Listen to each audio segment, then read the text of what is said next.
Hello students, how are you? I hope you all will be fit and fine. हम पढ़ रहे थे class 12th English की composition के बारे में। एक टॉपिक अपन ऑलरेडी पहले पढ़ चुके हैं और वो था अपना पोस्टर मेकिंग। इसके अंदर 4-5 टॉपिक टोटल हैं। पोस्टर कैसे बनाना है ये अपन पहले वाले वीडियो में अच्छे से पढ़ चुके हैं। आप लोगों को मैंने ये भी कहा था कि आप लोगों को अच्छे से पोस्टर बनाने की प्रैक्टिस घर पे करनी है। कलरफुल पेन, पेंसिल, ईटीसी आप यूज़ कर सकते हो।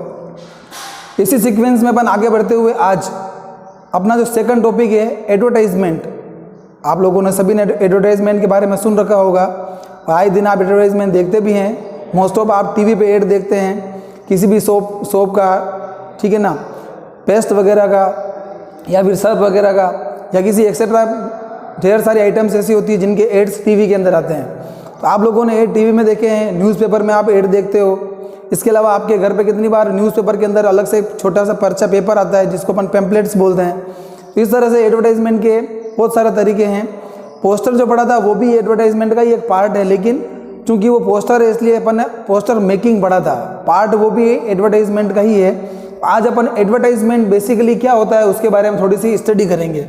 एडवर्टाइजमेंट 2 टाइप के होते हैं। एक होता है क्लासिफाइड एड्स, एक होता है जनरल एड्स, ठीक है ना। क्लासिफाइड एड्स और जनरल एड्स दोनों में बहुत ज़्यादा डिफरेंस नहीं है। जनरल एड्स का मतलब ये होता है कि कुछ एड्स ऐसे होते हैं जिनके अंदर पिक्चर्स यानी कि फ़ोटो बताने वाला यानी कि शो करने वाली चीज़ें ज़्यादा एड में बताई जाती है। जैसे मान लो मोटरसाइकिल का एड करना अपने को, बाइक का, तो बाइक का पेम्पलेट आएगा या फिर न्यूज़पेपर के अंदर बॉक्स के अंदर बना हुआ आएगा तो साइड में 2-3 तरह की बाइक बनी हुई होगी। आप देखते हो कि कितनी बार न्यूज़पेपर के अंदर फ्रंट पेज पर या तो हीरो के या होंडा के या किसी अदर कंपनी के एड आते हैं, बाइक के आते हैं, कार के आते हैं, ठीक है, या फिर किसी अदर पार्ट्स के भी आते हैं जैसे आप डेली लाइफ में जो अपन यूज़ करते हैं उनके जो एड आते हैं।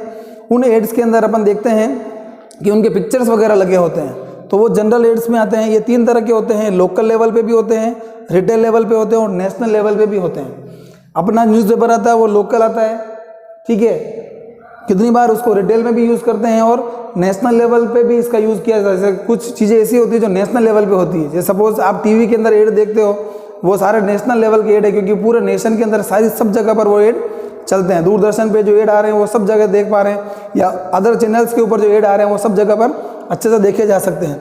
और क्लासिफाइड एड्स ये बहुत कॉमन है जो आप अक्सर देखते हो, जिसके अंदर सबसे पहला आता है मैट्रिमोनियल्स।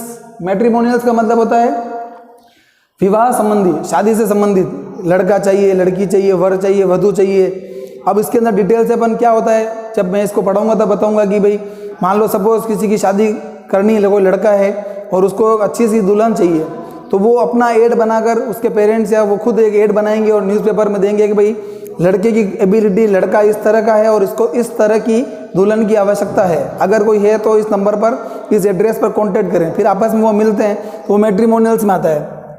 उसी तरह जॉब और वैकेंसी, जॉब वैकेंसी किसी भी फर्म हो सकती है, कंपनी हो सकती है, सोसाइटी हो सकती है, या कोई ऐसा प्लेस हो सकता है जहाँ पर लोगों को नौकरी दी जाती हो। जैसे सपोज अपना स्कूल है, स्कूल के अंदर टीचर्स की रिक्वायरमेंट होती है या प्रिंसिपल की रिक्वायरमेंट होती है या किसी इंचार्ज की रिक्वायरमेंट होती है या पीटीआई की रिक्वायरमेंट होती है, तो अपन एक एड निकालते हैं अखबार के अंदर कि भाई हमको इस तरह की इतनी क्वालिटी का अपने को एक टीचर चाहिए, या फिर जिसने ये सारी चीज़ें कंप्लीट कर रखी हो, जिनके डॉक्यूमेंट पूरे हो रहे हों, वो इस तरह का अप्लाई कर सकता है। फिर उसका अपॉइंटमेंट होता है, जॉब और अपॉइंटमेंट, जॉब वैकेंसी इसके अंदर आता है। फिर होता है एक होता है लॉस्ट एंड फाउंड। कितनी बार क्या होता है कि आपको कोई चीज़ मिल जाती है, मार्केट के अंदर घूम रहे हो या फिर आपको किसी का पर्स मिल गया, किसी के मान लो आइडेंटिटी कार्ड्स वगैरह जो चीज़ें इंपॉर्टेंट डॉक्यूमेंट्स होते हैं वो आपको मिल गए। अब आपको सही जगह पर सही व्यक्ति तक उनको पहुँचाना है, तो आप क्या करोगे, एड निकालोगे कि भाई मेरे पास इसी तरह के डॉक्यूमेंट्स है, इसका जो राइट पर्सन है जिसके वास्तव में ये चीज़ें हैं वो इस नंबर पर कांटेक्ट करें और विद प्रूफ मेरे पास इसको लेने के लिए आए। कोई न कोई प्रूफ तो बताना पड़ेगा ना, वरना हर कोई उठ के आ जाएगा कि भाई जैसे मान लो मेरा पर्स खो गया, अब पर्स में मान लो 5,000 रुपये थे, अब किसी बंदे को मिला और उसने एड दिया और पैसे देख के हर कोई बंदा पहुँच जाएगा कि पर्स मेरा था। तो कुछ न कुछ मेरे को उसको बताना पड़ेगा कि मेरे पर्स के अंदर मेरा फ़ोटो लगा हुआ है या मेरा आईडी कार्ड पड़ा हुआ है, मेरा आधार कार्ड उसके अंदर है, या मैं खुद आपके सामने खड़ा हूँ। तो उससे क्या उस सामने वाले को श्योरिटी हो जाएगी कि मेरी जो चीज़ है वो राइट बंदे तक पहुँच रही है। उसी तरह लॉस्ट में भी हो सकता है कि आपके कोई चीज़ खो गई है तो आप एड दोगे कि भाई मेरी ये वाली चीज़ खो चुकी है, अगर किसी बंदे को मिले तो प्लीज़ मुझे इस पते पर लौटाए।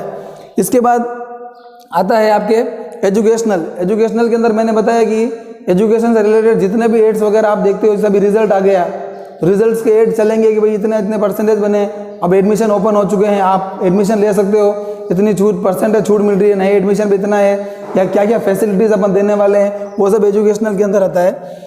स्कूल हो सकता है, कॉलेजेस हो सकता है, या फिर हायर एजुकेशन कुछ भी हो सकती है। अकोमोडेशन, अकोमोडेशन का मतलब होता है जहाँ पर लोगों को रहने की, घर वगैरह से जुड़ा हुआ, जहाँ पर लोग रहते हैं। जैसे मान लो मेरा घर है और मुझे उसको किराए पर देना है, तो मैं ठीक है ना, या मुझे बेचना है, तो मुझे उसके लिए एड निकालना पड़ेगा कि इस साइज़ का, इस तरह का मेरा घर है जिसके अंदर ये फैसिलिटीज़ है, मुझे इसको इतने रुपए तक बेचना है। इंटरेस्टेड बंदा जो है वो आके इस नंबर पर कॉन्टैक्ट करे। या मान लो सपोज आपको किराए पे देना है, सेम चीज़ उल्टी भी हो सकती है कि आपको घर खरीदना है या फिर आपको रेंट पे लेना है, तो उसके लिए भी आप एड निकाल सकते हो। इसके बाद आता है सेल एंड परचेज, कोई चीज़ खरीदनी है या बेचनी है, उसके लिए भी आप एड देखते हैं कितनी बार आता है, ये चीज़ भी हो सकती है। तो कुल मिलाकर ये तो हो गए एडवर्टाइजमेंट के टाइप, और अपने को ये सब पढ़ना है डिटेल से। अब कुछ बातें हैं जो अपने को एडवर्टाइजमेंट के अंदर अच्छे से पता होनी चाहिए ताकि अपना एड जो है वो परफेक्ट बने। सबसे पहली बात मैंने लिखी है, यूज़ मिनिमम वर्ड्स। एड की सबसे इंपॉर्टेंट खासियत है, आप देखते हो कि टीवी के अंदर एड आता है, कुछ सेकंड्स का आता है, अपनी खास बातें, इंपॉर्टेंट बातें जो हैं वो बहुत शॉर्ट में अपने को समझा देते हैं और अपने को एड समझ में आ जाता है। बात समझ रहे हो? तो सबसे मिनिमम वर्ड इसमें यूज़ किए जाते हैं। Second, use phrases and mark properly. जितने भी चिन्ह वगैरह होते हैं, पंक्चुएशन मार्क्स होते हैं, वो या फिर जो फ्रेजेस है, छोटे छोटे सेंटेंस है, उनका प्रॉपरली अपने को यूज़ करना है, जमा के करना, ताकि सामने वाले को मीनिंग समझ में आना चाहिए। We can hide our name and address. हम चाहें तो अपना नेम और एड्रेस उसमें हाइड कर सकते हैं, उसके एक्स्ट्रा चार्जेस लगते हैं, उसकी जगह पर अपन पोस्ट बॉक्स नंबर डाल सकते हैं। Use contact number, email ID properly. सही ढंग से सही बंदे तक इंफॉर्मेशन पहुंचे, इसके लिए अपने को अपने कॉन्टैक्ट नंबर और अपनी ईमेल आईडी उसके अंदर डालनी चाहिए। Then after, less use of connectors, verbs, articles, etc. English के अंदर जो ग्रामेटिकल पार्ट के अंदर जो अपन मेन वोकेबलरी पढ़ते हैं, जिसके अंदर कनेक्टर्स आते हैं, वर्ब्स आती है, आर्टिकल्स आते हैं, इनका हो सके जितने कम से कम यूज़ करना है। बहुत ज़्यादा रिक्वायरमेंट है, तभी आपको कनेक्टर्स का यानी कनेक्टिव्स का या फिर वर्ब्स का और आर्टिकल का यूज़ करना चाहिए। और लास्ट है अपना, it must be short and easy in language.